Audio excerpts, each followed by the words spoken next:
নমস্কার সুপ্রিয় দর্শক, আজকে আমি আপনাদের জন্য একটা নতুন ভিডিও নিয়ে এসেছি। ভিডিওটা হচ্ছে টিকিট পুকুর ও কম্পিটিশানের জন্য সেরা মশলা। তো মশলাটা দেখে নাও। এটা পুরোপুরি রুই, মৃগেল, কাতলা এইসব মাছ এই চারে আসবে ও টোপ খাবে। তো চারটা দেখতে থাকো। এই চারটা বানানোর জন্য প্রথমে আমি এখানে নিয়ে নিচ্ছি 50 গ্রাম ভিজানো চিঁড়ে।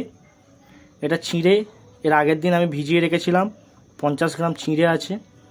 এরপর আমি এতে দিয়ে দেবো মশলা খোল। এই খোলটা আমি নিজের বানানো, আর এই খোলটা কিভাবে বানাবে তার বড় ভিডিও চ্যানেলে দেওয়া আছে, মশলা খোলের ভিডিও। সেই ভিডিওটা তোমরা দেখে নিতে পারো, দেখলে বুঝতে পেরে যাবে এইটা কিভাবে বানাতে হবে। এই মশলা খোলটা এতে দিতে হবে 200 গ্রামের মতো। এই যে মশলাটা অ্যাকচুয়ালি যেটা বানাচ্ছি আজকে, এটা কিন্তু টিকিট পুকুর বা কম্পিটিশানের জন্য সেরা মশলা। এই মশলাটা আপনারা ব্যবহার করবেন, দারুণ ফলাফল পাবেন। তারপর এতে দিয়ে দিচ্ছি নারকেল ডাস্ট। এটা বন্ধুরা নারকেল ডাস্ট, এটা আমার নিজের তৈরি, নিজেই বানিয়েছিলাম এই নারকেল ডাস্ট। আর এটা কিভাবে বানাতে হয় তার ভিডিও চ্যানেলে দেওয়া আছে, দেখে নিতে পারো।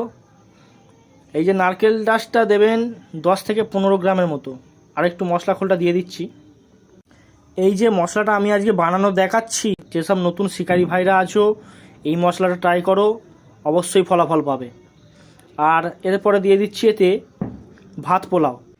এই ভাত পোলাওটার সাথে আমি ওই 5 থেকে 10 গ্রামের মতো হাঁড়িয়া আগে মিশিয়ে রেখে দিয়েছিলাম।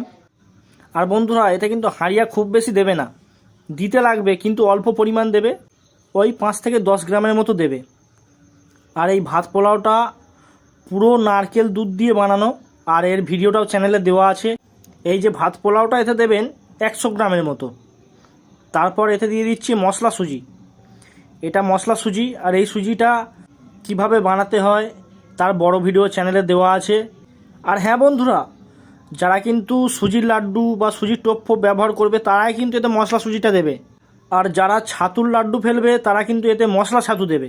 এটা কিন্তু খেয়াল করে আর একবার আমি বলে দিচ্ছি, যারা সুজির লাড্ডু ফেলবে তারা এতে মশলা সুজি দেবে, আর যারা ছাতুর লাড্ডু ফেলবে তারা কিন্তু এতে মশলা ছাতু দেবে।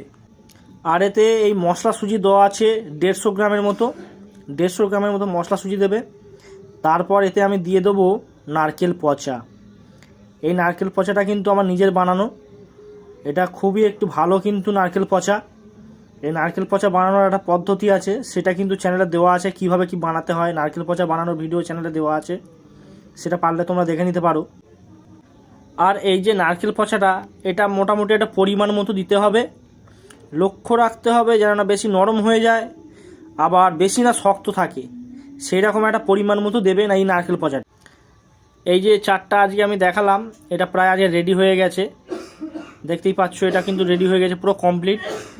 এটা এবারে এইরকমভাবে নাড়ু করবে, দেখুন। আর যেখানে বা যেসব পুকুরে আপনারা ফেলবেন সেই পুকুরে এবারে এটা আপনারা যেখানে ফেলবেন সেটা পজিশান মতো দেখে সেখানে এই চারটা এবারে আপনারা পুকুরেতে মেরে দেবেন, ভালো জায়গা দেখে পুকুরেতে থ্রো করে দেবেন। এই দেখতে পাচ্ছেন রেডি হয়ে গেছে, এটা পুরো কমপ্লিট। আর বন্ধুরা আজকের ভিডিওটা তাহলে আমি এখানেই শেষ করে দিলাম। যদি ভালো লাগে চ্যানেলটা সাবস্ক্রাইব করে রাখতে পারো আরও এরা নতুন নতুন ভিডিও পেতে। তো গুড বাই।